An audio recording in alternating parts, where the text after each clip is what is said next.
welcome to today's update. Thank you for coming back as always. Now, my main focus of concern at the moment is the United States, so we're going to be focusing on the United States today, looking at a few other countries as examples of things that are relevant to our general situation and a few other principles as well. But let's just start off with a graphic that sort of sums up really what's going on in the United States from Our World in Data. And these are readily available. Just click on the links. Now, what we have here is this significant increase in cases. Now, the lockdown was eased here, but we see the cases rising dramatically. This is the rolling 7-day average. So at the moment, unfortunately, the actual number of daily cases is over 60,000 new cases per day. So definite, unambiguous increase in the United States there. But slightly encouraging, this is the graphic for deaths. Now, it was going down here as we would expect, and it is starting to go up a little bit here, but nothing like as dramatically as the increases. Nothing like as dramatically as the increases. So that is apparently encouraging. But as we'll see, it's not quite as good as it looks because there's a delay effect when it comes to deaths, unfortunately. There's a delay going on. But let's get down to the detail first of all. And the first point I want to make is the importance of leadership. And this is exactly what we're getting, I'm delighted to say, at the moment. From certain people in the United States. So the president has actually started wearing a face mask.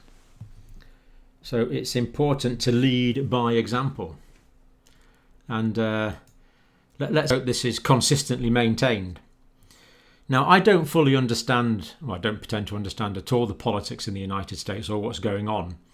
But it is apparent to me there has been a political divide between mask wearers and non-mask wearers. And now that the president has been wearing a mask, there's no reason for everyone not to wear a mask. Leadership by example. And the British Prime Minister, better late than never, we could add to that. But anyway, it's happening now. We are where we're at. British Prime Minister Boris Johnson saying the scientific evidence for face coverings and the importance of stopping aerosol droplets, that's been growing. And it's been growing, but we've known about it on this channel since March, to be fair. So I do think that in shops it's very important we wear a face covering. I was in the supermarket yesterday, and basically, I think one or two people in the supermarket were wearing masks. Just about no one was. And this is because it's not part of English culture, and in the same way I don't believe it's part of American culture. And throughout this series we've constantly been saying we have to get away from our culture and do that which is expedient for the prevention of the spread of the pandemic and to slow the rate of spread down. So in Scotland, masks are now mandated in shops. In England, they're already mandated on public transport. In America, it's greatly increasing.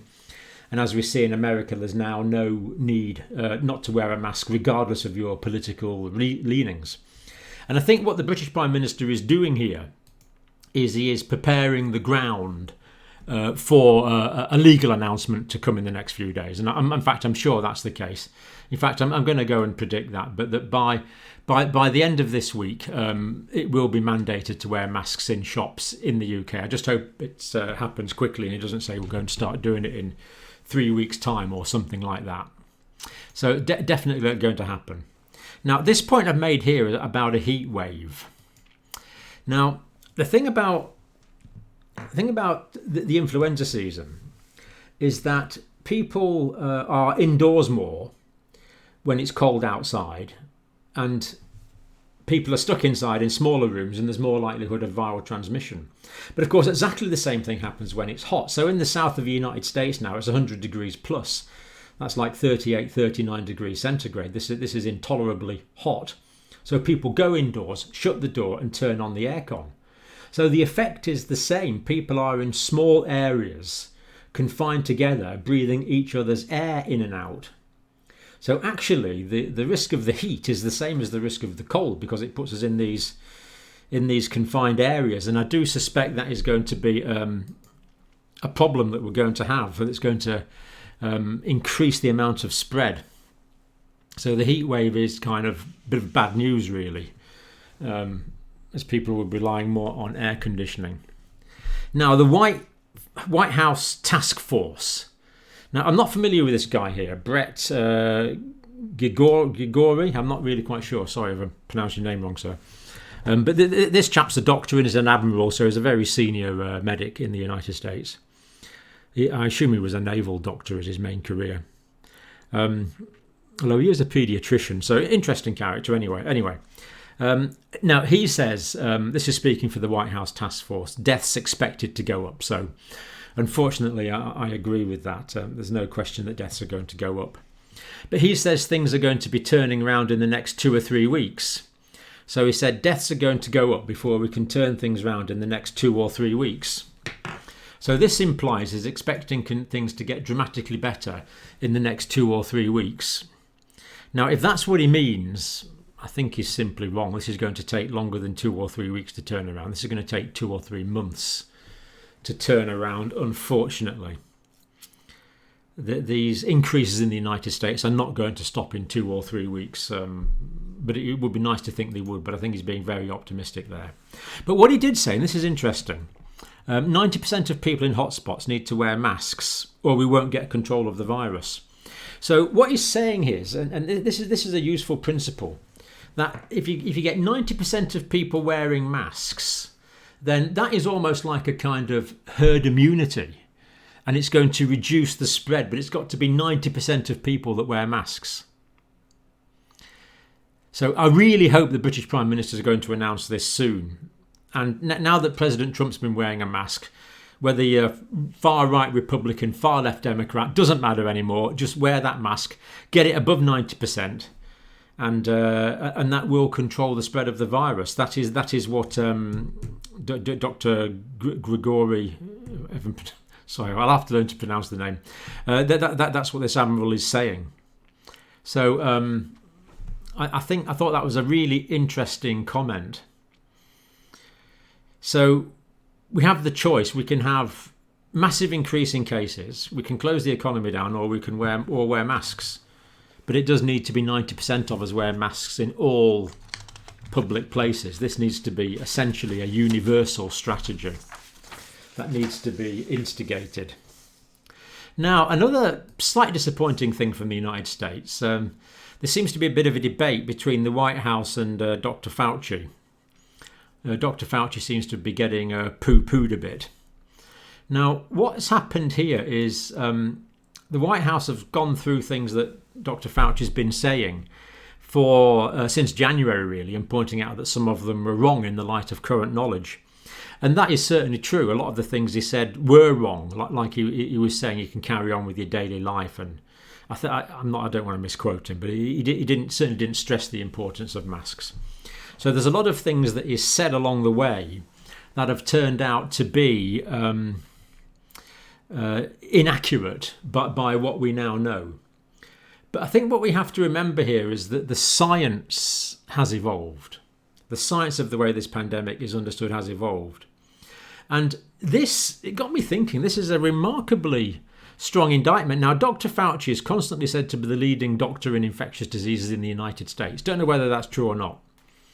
But if it is the case, that Dr. Fauci's pronouncements are accurately reflecting the state of knowledge of infectious diseases in the States, doesn't he point out that we had a really pathetic knowledge of infectious diseases? Because this is only a virus after all. And is it that all the epidemiologists and infectious diseases doctors didn't understand this? Yeah, I do find that hard to believe. That we have so much deficit in our knowledge about what is... Okay, it's a novel virus, but it's only just another virus. So is this bad management or is it lack of knowledge? The science has evolved.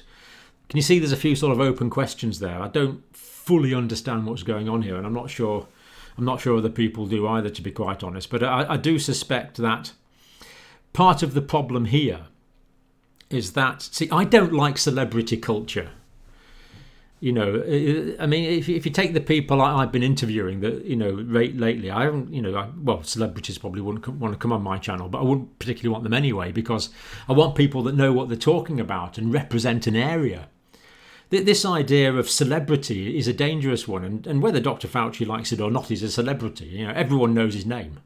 All I have to say is Fauci, and you know what I'm talking about. He's a celebrity. And, you know, I think what we need is experts, not celebrity. We had the same in this country with Neil Ferguson, who was a bit of a celebrity epidemiologist. Not saying he's not a brilliant man, he is, but he doesn't get everything right. Same as none of us do. And this cult of celebrity, to me, has been part of the problem. Anyway, let's go on and look at some detail. Now, Florida, I'm afraid, is turning out to be quite an epicenter, really, in the United States. In fact, let's just look at the Centre for Disease Control screen here for the United States. So, well over 3 million cases, 135,000 deaths essentially. This is pretty well live. Well, this is live. This is an online. This is online as we speak. And if you go onto the link on this, it's quite interesting because you can get the number of cases. So California here, we see total cases 312,000, but an increase of 57,000 in the past 7 days. Arizona, similar. What's Arizona? 120,000 confirmed cases. 25,000 in the last 7 days. Texas, again, a lot of increases in Texas.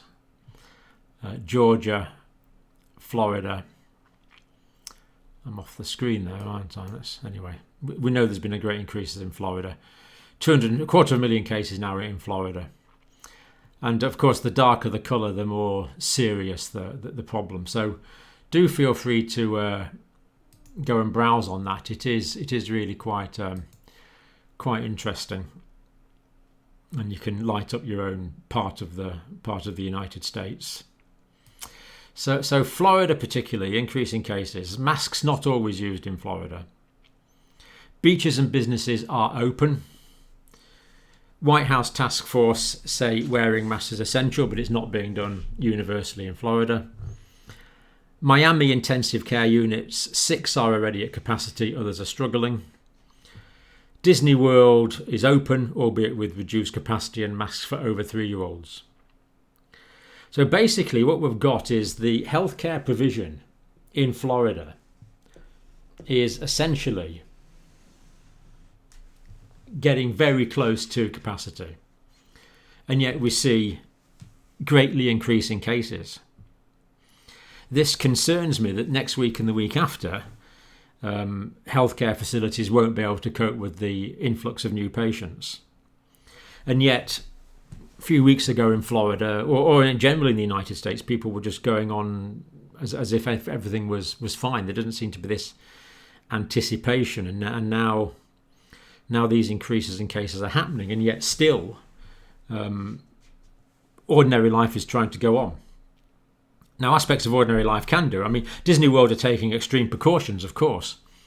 But the simple thing that everyone's still not wearing masks.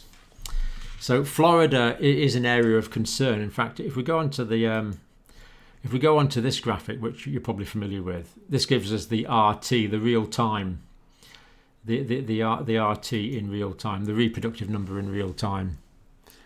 And we've got 1, 2, 3, 4, 5, 6, 7. We've got 7 states with an R0 or an R in real time of below 1. Quick calculation tells me that is 43 states we have increasing cases. Montana, the R is 1.41. West Virginia 1.36. And states with large populations like Texas, California, and we've already looked at Florida. I've got just looking for Florida there. There's Florida there. So the RT in Florida is 1.15 at the moment. So these increasing cases, and it's good to remind ourselves of what this was like a month ago, or 2 months ago. or indeed 3 months ago, compared to what it is now, and we see this really quite disturbing upward trend. So moving on to Texas. Again, great increase in cases, and this is always disturbing. A few places now we've seen the it's just awful, isn't it? The refrigerated trucks. And of course they're only there for one reason, it's to store bodies because the morgues are filling up. So quite a few places where the normal morgue facilities are not coping with the increase in deaths. Gregg Abbott, governor, saying there may need to be a lockdown, and Gregg Abbott warning that the death toll will rise because of this delay effect, which we'll look at again in a minute. Now, one thing that's come to my attention lately is the reporting inconsistencies between different states. So Texas is one of 24 states that publicly reports only confirmed COVID-19 deaths, not probables. So in other words, half of the states in the United States, or 24 of them, 24 is one of the 24 states that public reports only confirmed deaths. So we've got 24 states that report only confirmed deaths, and we've got 26 states report suspected cases as well. And these suspected cases aren't just casually suspected cases, it's where the doctor would write it on the death certificate. So 19% of deaths reported in New York City were probable. Now that means if the percentages are the same, the real death toll in Texas could be 20% higher than it currently appears to be. In Texas, there's reported to be a rampant shortage of testing. These aren't my words; these are from the from this paper here. I think it's the Houston Chronicle. Many patients likely died without being screened. So again, the real number of deaths may be higher. And the Houston Chronicle here is also describing this surge in cases. Healthcare providers in Houston are overwhelmed in some areas already, particularly with respect to critical care capacity. Reports of patients waiting 12 hours or more. It said scores of patients, so scores is 20s of patients, isn't it? So maybe 100 patients, I don't know, waiting for emergency beds with respiratory distress syndrome. So apart from the sheer distress that these patients are going through while they wait, you've got the potential for increased case fatality rate as well. What we're seeing now in states like Texas is comparable to what we saw in New York City, according to the Centers for Disease Control. And actually, the figures in some of the southern states now are higher than they were in New York. So why aren't the deaths higher? Well, we have this lag in the death rate between cases and the death rate. We have a lag. So the cases, as we saw here, going up quite dramatically. Unfortunately, the death rate will be going up as well. Now, the death rate, I'm hoping, is not going to be as high as it was in certain areas. And there's two fairly important reasons for that. One is we can now use dexamethasone, and one is the widespread use of anticoagulants, which is now standard, at least pretty well in the UK. Certainly in our local intensive care unit, it's standard to give heparin for the multiple micro blood clots that occur all over in the body, all over the vascular system in severe cases of COVID-19. So although we still can't treat the virus, these supportive treatments are getting better all the time. So I would hope the death rates would be low, but we still have this lag. So the first one is the incubation period, which is 2 to 14 days, of course. Typically it's 6 days. So the average incubation period is 6 days. Then we have people that are symptomatic for 1 to 2 weeks. So that's another 7 to 14 days. Very often people are hospitalised after 7 days, but it can be much longer. Could even be 21 days in some cases. So there's that delay. Complications after people become symptomatic can take time to develop. only then do people die later, or very often after treatment. And then the deaths need to be collated statistically and finally reported. So all of these things give us a big delay in the increase in death numbers. So the increasing cases now are going to feed through into increasing deaths, unfortunately. As was already given evidence for in this report. The steep rise in cases started about mid-June. In many states, we'll likely be seeing the death rates rise very soon. And this is from Jennifer Cates, who's a leading doctor in one of the organisations in the States. So the mid-June deaths are going to start feeding through in mid-July. So the mid-June cases are going to start feeding through to deaths in mid-July. And she says it's hard to see how they won't happen, how they won't come. And unfortunately, they are going to come. There's no question. We just hope they're not as high as we might fear. So death rate increasing by 50% in the past month already in Arizona, Texas, Arkansas, Tennessee and South Carolina. Arizona, again, refrigerated trucks in Arizona. It's just terrible to see on the videos. Now, Michigan had a good time on the 4th of July parties, packed parties. Transmission did go on. The disease was spread at these parties. And to see the videos is quite frightening. Packed parties made contact tracing impossible. But the sheer irresponsibility of going to these parties, knowing that this would require perhaps thousands of person hours in contact tracing, just because someone can just so a few people can get together and have a few drinks, it's just completely unacceptable. We said so at the time, but it's made contact tracing impossible, meaning we have hidden, covert community transmission and exponential increasing cases. Louisiana, again, bars closed. Mandatory mask order in Louisiana, which is good. Now, the strange case of the 61 Marines. What's a polite way of putting it? The Japanese are not happy, shall we say. Now, this is reported in quite a few news outlets. Basically, 61 Marines in Okinawa. Okinawa is the island where there's a lot of American bases in Japan. It's an island, about 1.5 million people live there, I think. It's extremely regrettable that the infections are rapidly spreading amongst US personnel when we Okinawan's are doing our utmost to contain the infection. So that is one very unhappy governor of Okinawa in Japan. And understandably so.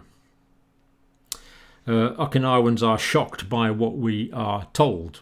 Not my words, this is the governor of Okinawa, where the American base is located.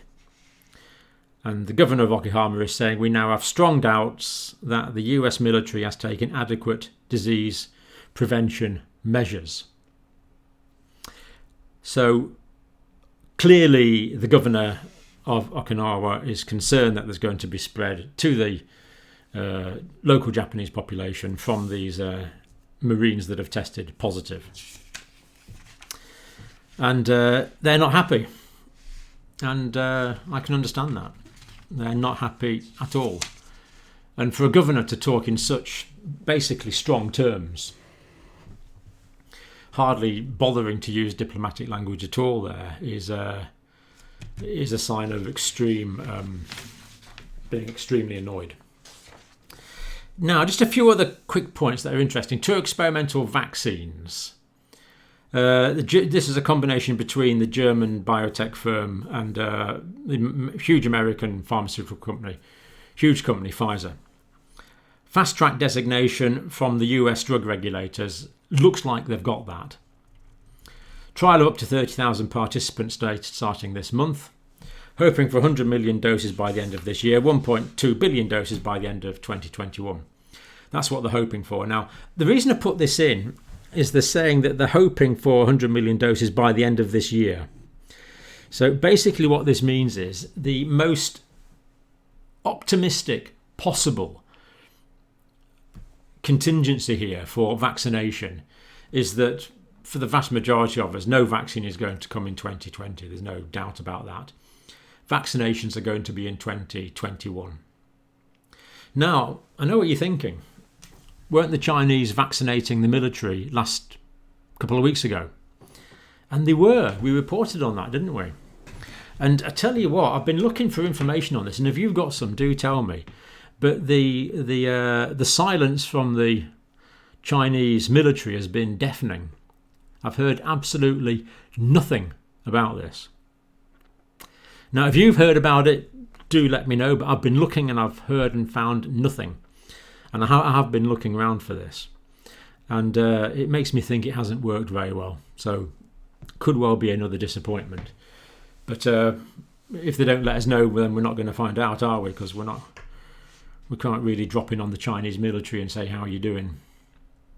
Now, South America. Difficult to get news on South America in detail, but the death toll in South America is higher than the death toll in North America. In other words, in South America, more people have died than in Canada and the United States put together. And that is even despite the fact we know there's huge underreporting in South America, especially in indigenous areas where there's very poor communication and poor medical supplies. So the situation in South America actually probably worse than the situation we've detailed in the United States. And there was updates on Canada yesterday from Lindsay as well, if you want to get updates on Canada. Now, last thing I'm going to do today, maybe apart from a few pictures, I want to host them as a symbol of the world coming together to overcome this tough situation and of the strengthening bonds amongst humankind. This guy is the governor of Tokyo, and of course he's talking about the Olympic Games that he wants to hold in 2021. Nice words. Strengthening bonds among humankind. It's hard not to be cynical, isn't it? So I won't say anything. Let's hope he's right. Anyway, let's come on to the important people. Can we come on to important people?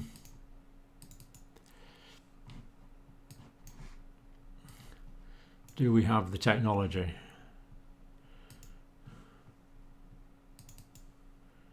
Oh yeah, we do. We do. We do. We do. There we go. Yep. So this is Eamon from, looks like a doctor. Are you a doctor, Eamon? Let me know. From Jordan. Haven't got a lot of detailed information from Jordan, so it would be fascinating to hear more from Jordan. But thank you for the picture, Eamon. Always good to get pictures. This is Jean. My apologies, Jean. I don't know where you are. But glad to see you're watching. Thank you for sending that in. This is Joanne in Wisconsin, watching on a mobile phone in her garden. Joanne actually told me a fascinating story that she's been picking up Stone Age arrowheads, so I think we're going to see some pictures of those. Nothing to do with COVID-19, but fascinating. Made by in Americans 3, 4, 5, 6,000 years ago. Oh, this is Lucy, who's in North Carolina. This is a farmer's market, and it's just so much less risk. Good to see everyone's wearing masks, by the way, but so much less risk doing things outdoors. The viral load is diluted. This is Lucia from Colombia in South America. Thank you, Lucia. Great picture. Obviously a cyclist. This is Marcus, who's in Sweden. I assume Marcus is a nurse or a doctor, I can't remember. In Sweden, anyway. This is Megan and Bruce in Colorado. God, it must be frightening seeing me that big. Anyway, thanks for watching. Thank you for watching in Colorado. Richard in Southampton in the south of England. I think this must be an ultraviolet light that kills viruses. That's interesting. Thanks for that, Richard. And this is Tanya, and I don't know the other lady's name. My apologies.